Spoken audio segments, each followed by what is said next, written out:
stand at 50th in the rate of compensation for attorneys out of 50 states. We're the lowest paying state. And it's going to be something that is not going to get better without somebody doing something about it.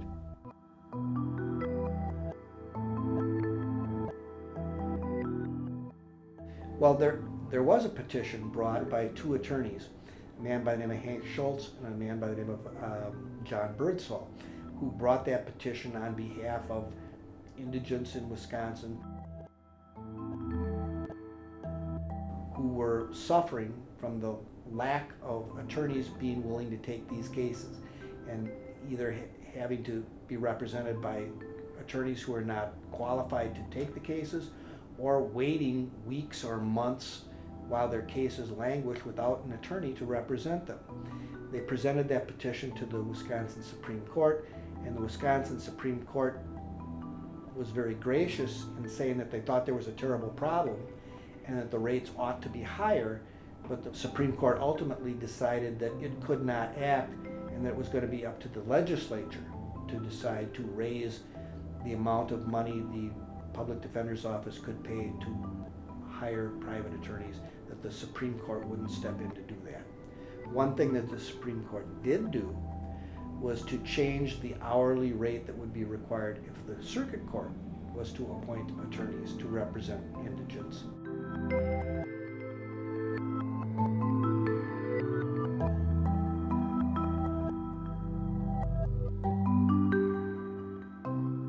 I can tell you that recently my staff contacted by email, I think the number was like 459 attorneys throughout the state to ask about, taking some cases from us.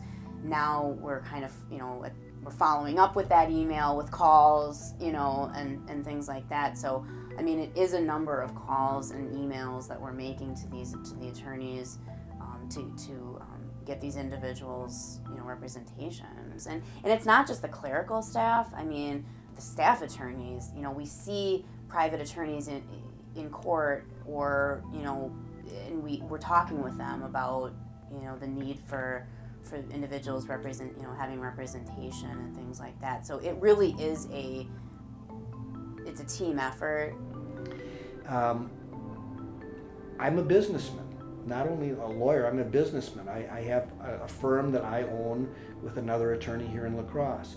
We pay rent, we have telephone bills, we've got to advertise in the Yellow Pages and elsewhere.